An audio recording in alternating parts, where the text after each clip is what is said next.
कारजखेडा गावातील शाळा सुरू तर शिक्षक गायब. मात्र पगार सुरूच. मेलघाटचे शिक्षण वाऱ्यावर. एका मुलीला 2000 रुपये देऊन पूर्ण शाळा तिच्या भरोश्यावर. पंचायत समिती अंतर्गत शिक्षण विभागावर राज्य शासनाचा करोडो रुपये निधी आदिवासी विद्यार्थ्यांच्या उज्ज्वल भविष्याकरिता खर्च केला जात आहे. चिखलदरा पंचायत समिती अंतर्गत कारजखेडा शाळेतील शिक्षक दुपारी 12 वाजता येतात आणि 3 वाजता सुट्टी देतात. मेलघाटच्या नावावर चाकरी वरिष्ठ अधिकाऱ्यांची करतात अशी म्हणण्याची वेळ नागरिकांवर आली आहे. या भागातील एकही मुख्याध्यापक, शिक्षक, शिक्षिका मुख्यालय राहत नाही. अशा प्रकारे विद्यार्थ्यांचे मोठ्या प्रमाणात शैक्षणिक नुकसान होताना दिसून येत आहे.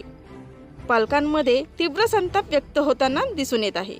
अशा दोषी शिक्षकांवर तात्काळ कारवाई करा अशी जोरदार मागणी पालक व ग्रामस्थांकडून केली जात आहे.